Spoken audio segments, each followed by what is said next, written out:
carrying a bottle and sipping continuously because the marketing machines have done this to them. Excessive consumption of water, especially if it's done in small sips, will lead to swelling of the brain. At the same time, when you need water, if you don't drink, it'll cause damage to the system. It is not just about drinking liquid water.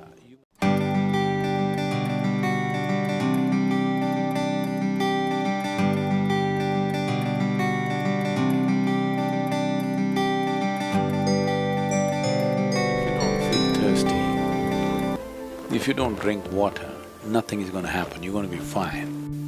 It's only everybody's carrying a bottle and sipping continuously because the marketing machines have done this to them that they must drink lots of water.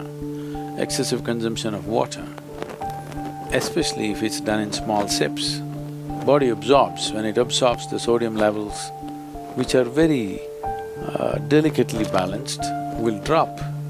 The rest of the body also is affected but may not be so noticeable, but in the brain, sodium levels dropping will lead to swelling of the brain. This does not mean your brain is growing. It means… swelling means it's a kind of sickness, okay? Not expansion of the brain, it's swelling up because of lack of sodium content. So because there's not enough sodium, more water goes into the brain, trying to supply the required sodium to keep the balance. So more water in your brain means you will slosh.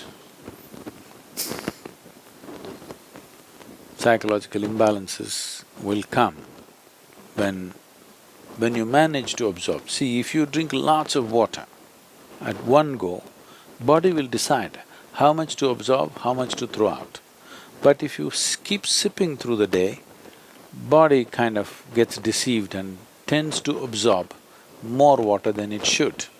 But let's say right now you drink 2 liters of water, all of it is not going to go into the system. What is needed, it'll take, rest of it will be shunted out. So, not consuming water and being out there is very much a possibility. Nobody need to drink water simply because you think it's a good thing to do. When you feel thirsty, you must drink water just to ensure you're drinking enough. Drink 10% more than what you actually need, a couple of cups more, just to ensure that you don't drink less. If you're not the kind who is carrying a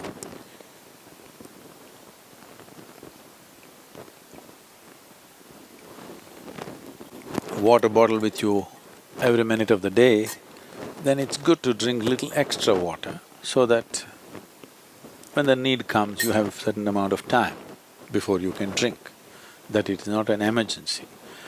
At the same time, when you need water, when you're thirsty, if you don't drink, it'll cause damage to the system. I would say,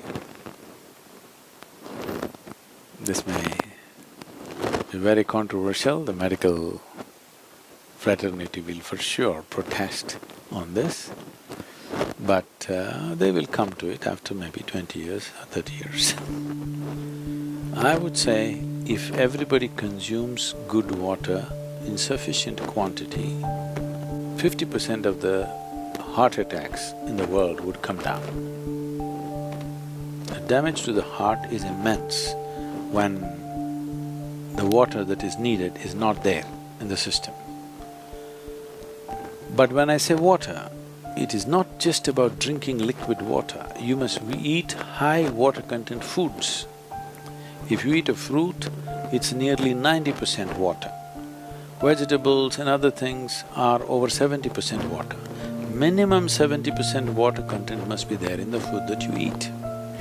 So, very low water content food you eat and it goes and gets stuck in your… like concrete, it sits in your stomach. Now you drink water, that's not going to help.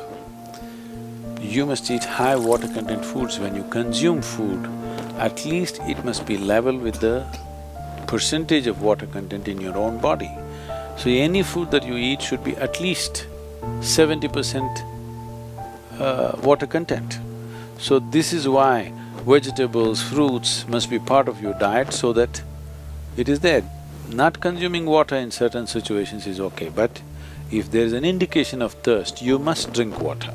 It's very necessary that you must drink water when there's an indication of thirst, because body has its own way.